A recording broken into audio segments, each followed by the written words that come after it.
almost did it again. I am so irritated right now. I just shot this whole video and didn't have my mic on, so you couldn't hear a thing. So now that you can hear me, welcome back, actors. Today we're going to be talking about when is the right time to join SAG AFTRA. SAG AFTRA, as you know from watching my previous video, is the union associated with film, radio, and television. In my last video, I talked about how I was able to become SAG eligible while living in Iowa. Since becoming SAG eligible, I have actually had the opportunity to work on another SAG affiliated project, which means I'm what's known as a SAG must join, which we'll get into a little bit later. Some of you may be wondering why I didn't join the union right when I was eligible, and to be honest, it just wasn't the right time for me, and it still isn't the right time for me to join the union. So here's why I've chosen to remain a non-union actor. First things first, I was living in Iowa at the time, which is a non-union market.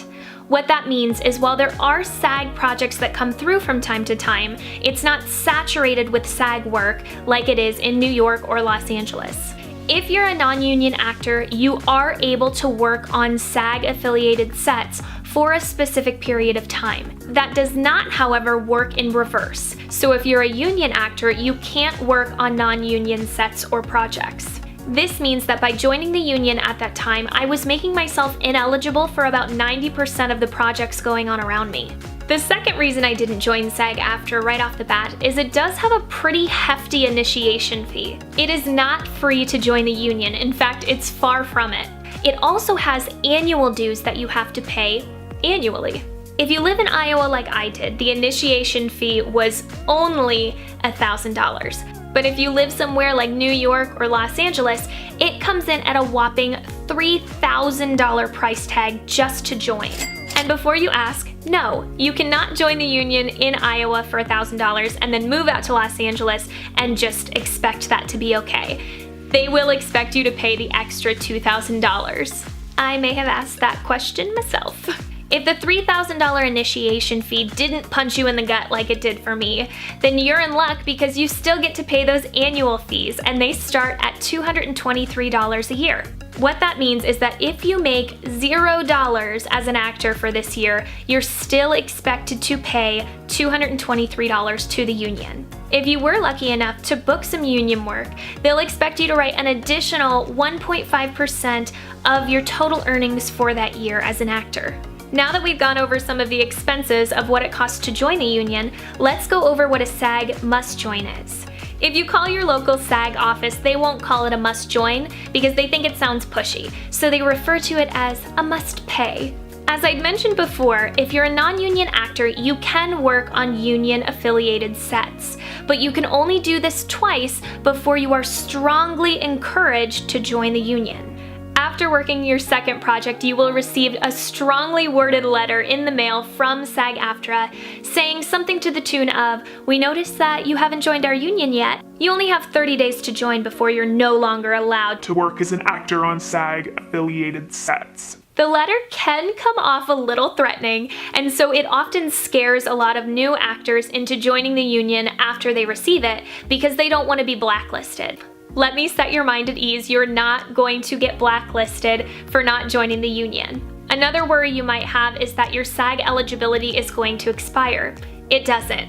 Once you're eligible, and you should join when it's right for you. So when is the right time to join SAG AFTRA? Well, for me, and what I would suggest for you, is that you only join SAG AFTRA when you book a role that's going to cover the cost. So, for example, right now I could go out and get a job as a background actor on a SAG-affiliated feature film. They'd pay me $175 for 8 hours, but I would have to pay them $3,000. So essentially, I would be working 8 hours for negative $2,825. Not a great deal, right? On the other hand, if I was going to book, let's say, a National Cheetos commercial that pays me $10,000, yeah, absolutely I'd join. That would mean after paying my $3,000 initiation fee, I would still walk away from that with $7,000. So what do you do if you're in the in-between like I am, where you're a SAG must join or a SAG must pay?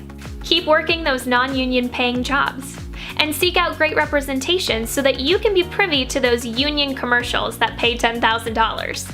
And lastly, make sure you're saving up that $3,000 for your initiation fee, so that when you book that union work that is worth it, you have the money to join the union. Keep in mind, if you're a SAG must-join, you can audition for and even book these union jobs, but before you work that job, you have to be a part of the union. You don't want to be in the situation where you've worked so hard to book that role, and it's a big role, and you can't afford to join. And that's all for this video. If you found it helpful, go ahead and give it a thumbs up so other actors can find it. Leave me a comment below suggesting what topic I should cover in my next video.